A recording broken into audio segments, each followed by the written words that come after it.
യേശുക്രിസ്തുവിൽ എത്രയും സ്നേഹം നിറഞ്ഞവരെ, നാം പലരും ശത്രുക്കളെ സ്നേഹിക്കാത്തവരും പീഡിപ്പിക്കുന്നവർക്ക് വേണ്ടി പ്രാർത്ഥിക്കാത്തവരുമാണ്.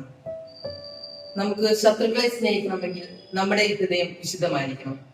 നമ്മുടെ ഹൃദയം എത്രത്തോളം വിശുദ്ധമായിരിക്കുന്നു അത്രത്തോളം ആഴത്തിൽ നമുക്ക് ശത്രുക്കളെ സ്നേഹിക്കുവാൻ സാധിക്കും. നമ്മുടെ ഹൃദയം വിശുദ്ധമാകണമെങ്കിൽ നമ്മുടെ മനസ്സിൽ പാപങ്ങൾ ഉണ്ടാകരുത്. ഒരു വേസ്റ്റ് കൊട്ട ഒന്ന് എടുത്ത് നോക്കുകയാണെങ്കിൽ അതിന്റെ പുറമേ കാണുമ്പോൾ നല്ല ഭംഗിയായിരിക്കും. പക്ഷേ അതിന്റെ അകമൊന്ന് എടുത്ത് നോക്കുകയാണെങ്കിൽ നിറച്ച് അഴുക്കും കറകളുമായിരിക്കും. ഇതുപോലെയാണ് നമ്മൾ.